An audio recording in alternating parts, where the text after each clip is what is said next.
එනකොට ඔප්පු නම් ඔක්කොම ටික ඒගොල්ලෝ දාලා තමයි ගිහිල්ලා තියෙන්නේ. එතකොට ආපහු මේ මිනිස්සු ඇවිල්ලා එනකොට දැන් මගේ நாங்கள் கசிப்புக்காரரை பிடிச்சு கொடுத்தாலும் கசிப்புக்காரர் போலீஸ் ஸ்டேஷன்ல இருந்தே விடுவிக்கப்படும். எனக்கு கணக்கு கம்ப்ளைண்ட் வந்துட்டு நீங்க தான் அந்த கசிப்புக்காரரோட சம்பந்தம் பண்ணி சொல்லி ஞாபகம் செல்லாலும் இது விரைவாக இருக்கும் நடவடிக்கை நாங்கள் எடுக்கத்தானே வேணும். உண்மையிலே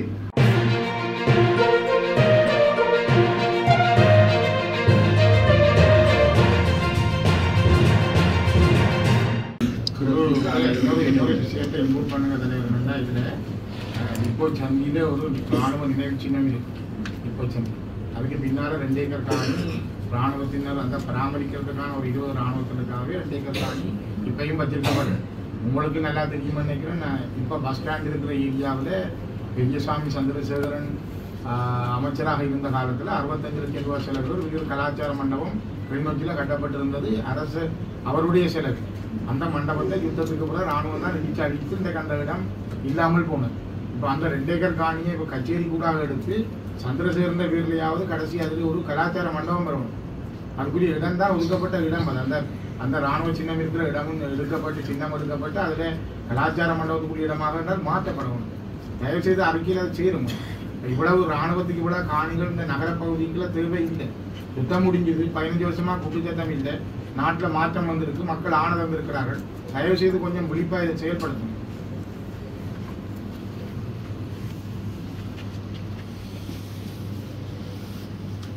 அடுத்து இந்த காணி சம்பந்தமான பிரச்சனை மாதிரி இந்த காணி வந்து உரிமை கூறுகின்றவர்கள் மத்தியில பல்வேறு குளறுபடிகள் இருக்கிறதுங்கிறது உண்மைதான், சரியா? ஆனால் நமக்கு எல்லாருக்கும் தெரியும், ஜிஎஸ்மார் நினைப்பாளர்களாக இருந்தால் உண்மையான காணி உரிமையாளர்கள் கண்டுபிடிக்க முடியும். ஏன்னா அந்த கிராமங்களை வேறு மக்கள் இருக்கிறாங்க தானே, அந்த கிராமங்கள்ல ஆக்கள் இருக்கின்ற போது அப்ப அவர்களுக்கு தெரியும் இந்த பிரதேசத்தில் இருந்த ஆக்கள் யார் என்பது.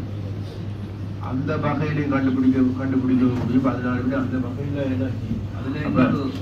குற்றச்சாட்டு தலைவர் என்றால் காணி தொடர்பான அந்த ஆவணங்கள்ல ஆவணங்கள் வந்து மீளக்குடியேற்றம் செய்யப்பட்ட பொழுது செய்யப்பட்ட பொழுது அல்லது ஆரம்பத்தில் வழங்கப்பட்ட அந்த பேர் விவரங்கள் இருக்குன்னு சொல்லி தற்போதைய விவரங்கள் அப்பேர் பண்ணப்படாமல் இருக்குன்னு சொல்லி அது ஒரு காரணமாக இருக்குன்னு சொல்லப்படுது. மன்னிக்கணும், கடந்த வெள்ளிக்கிழமை அதிமிக ஜனாதிபதி அவர்களுக்காக ஒரு அரசாங்க அதிபர் மாநாட்டில் அவர்களுடைய தலைமையில் நடைபெற்றது. எங்களுடைய மாவட்டம் சார்ந்த பிரச்சனைகள் சம்பந்தமாக பொதுவாக கேட்கப்பட்ட போது என் சார்பாக தெரிவிக்கப்பட்ட பிரச்சனை இதுதான். கிளிநொச்சி மாவட்டம் சார்பாக எங்களிடம் அன்னளவாக ஒவ்வொரு மத்திய தரப்பு வகுப்பும் காணிகள் மற்றது லேண்ட் டெவலப்மெண்ட் ஓடினன்ஸ் காணிகள் வந்து எங்களுடைய மாவட்டத்தில் முதலாவதாக தீர்க்க வேண்டிய பிரச்சனை காணி பிரச்சனை. நான் நினைக்கின்றேன் அந்த கூட்டத்தில் நாம் பிரஸ்தாவித்து வந்த பிறகு திங்கட்கிழமை ஜனாதிபதி செய்வதால் என்னென்ன விசேட ஒரு அறிக்கை கூறப்பட்டிருக்கின்றது. அப்போ அந்த கூட்டத்திலேயே நாம் பிரஸ்தாபித்தது இந்த பிரச்சனைகள் தனியாக மாவட்ட மட்டத்திலே தீர்க்கப்பட முடியாது. காணி அமைச்சு காணி ஆணையாளர் நாயகம் லேண்ட் மினிஸ்ட்ரி லேண்ட் கவுன்சில் இயந்திரம் சேவை டிபார்ட்மெண்ட்டும் பெரிய அளவில் எங்களோட மாவட்டத்துக்கு அவர்கள் தொடர்ச்சியாக மாதம் ஒரு முறை என்றாலும் வந்து சில விஷயங்களை எங்களுடைய நடைமுறையில் இருக்கிற ஏற்பாடுகளுக்கு கீழே தீர்க்க முடியாது. விசேட அமைச்சரவை அனுமதிகள் சில விஷயங்களும் தேவைப்படுகின்றது.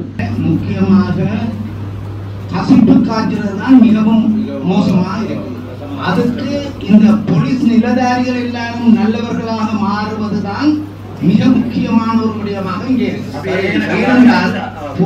நாங்கள் கசிப்புக்காரரை பிடிச்சு கொடுத்தாலும் கசிப்புக்காரர் போலீஸ் ஸ்டேஷன்ல இருந்தே விடுவிக்கப்படும். எனக்கு கணக்கு கம்ப்ளைண்ட் வந்துட்டு நீங்க தான் அந்த கசிப்புக்காரரோட சம்பந்தம் பண்ணி சொல்லி அதாவது இப்ப இவர் சொல்ற அமைச்சர் அதாவது எம்பி அர்ஜுனா சொல்ற நேற்று ஆக்சிடென்ட் பட்டது தாயம்பிள்ளை. அது ஆக்சிடென்ட் பட்டது காரணம் அளவுக்கு மீறிய வேகத்துல போன டிப்பர். அப்ப டிப்பர் எல்லாம் ஏற்கனவே கொஞ்சம் நாங்க உங்களுக்கான சான்ஸ் தாரோம். ஏன் விடயங்கள் பேசப்படுகின்ற பொழுது பேசுவோம். அதனால மத்தாக்கள் பேசுவோம். கொஞ்சம் இல்ல நீங்க எல்லாம் ரிக்வெஸ்ட் பண்றது பார் சம்பந்தமாக சரியா? கொஞ்சம் பார் சம்பந்தமாக அல்லது மதுபான சாலைகள் சம்பந்தமாக அதுக்கு முன்னுக்கு இருந்தது சாதாரண ரெஸ்டாரண்ட்டுக்கு வழங்கப்படுகின்ற 2014-2024 பிறகு நாங்கள் சம்பந்தமாக தீர்மானமா நாங்கள் கொண்டு வந்தாங்க இது இந்த வருஷம் இப்படி அளவுக்கு முன் கொண்டு நிறுத்தவும் புதிய தீர்மானத்தை நான் முன்மொழிகிறேன் ஒரு நாள் மதி முடிச்சது போதைப்பொருள் பாவனை அதிகரிச்சிருக்கு. இந்த கஞ்சா கசிப்பு உற்பத்திகள் கூட ஏரியாவில் எல்லாம் கம்ப்ளைண்ட் பண்ணுறாங்க.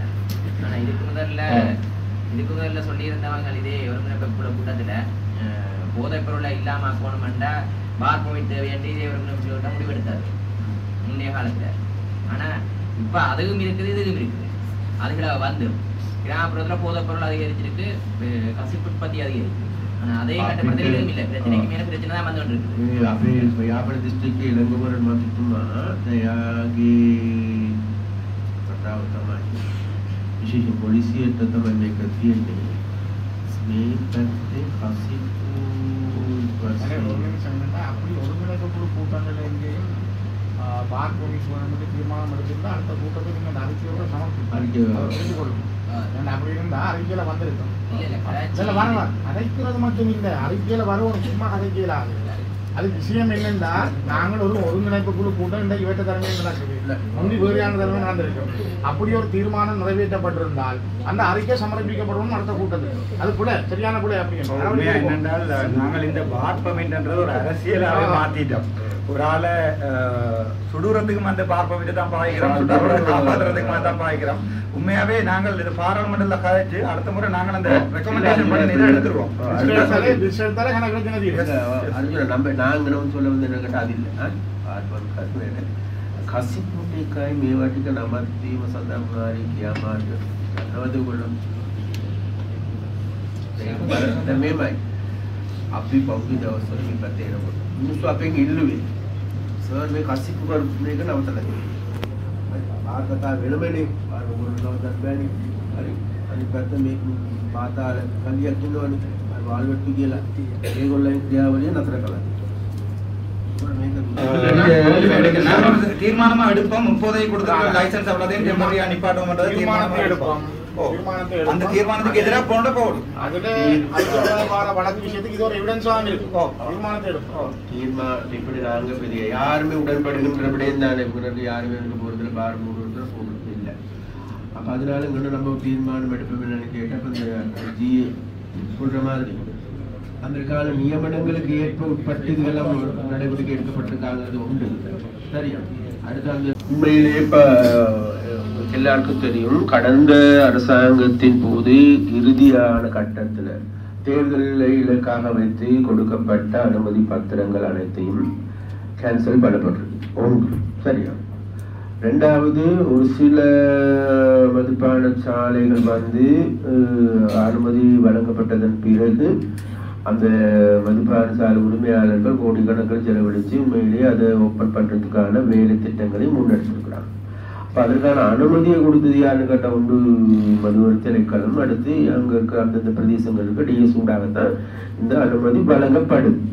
அப்போ அவ்வாறான வழங்கப்படுகின்றதுன்னு கேன்சல் பண்ணுகின்ற பொழுது உண்மையிலே வருகின்ற பிரச்சனை தான் அதுக்கு அடுத்து நீதிமன்ற ரீதியான பிரச்சனையும் பாரு. சரியா? இருந்த போதிலும் கூட நாங்களும் கூட நான் ஓப்பன் அந்த இடத்துல சொல்றேன், கடந்த யாழ்ப்பாணத்துல பல இடங்களில் நாங்கள் இப்படி தற்காலிகமாக மூடப்பட்ட வச்சிருக்கிறோம். அதற்காக நாங்கள் எடுத்த நடவடிக்கை தான் வேறும் இல்லை.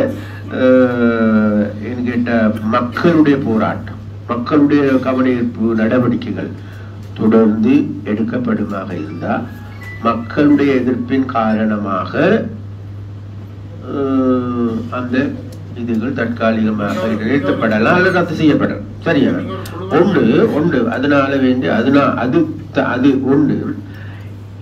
ஏன்னு கேட்டா நமக்கு எல்லாருக்கும் தெரியும், நமக்கு ஒரு சட்டம் ஒன்று இருக்குதானே, நீதி ஒழுங்கு முரண்டு ஒன்று இருக்குது. அதுகளெல்லாம் உடைச்சி கொண்டு எல்லாத்தையும் மீறி கொண்டு போகிறார். ஒன்று.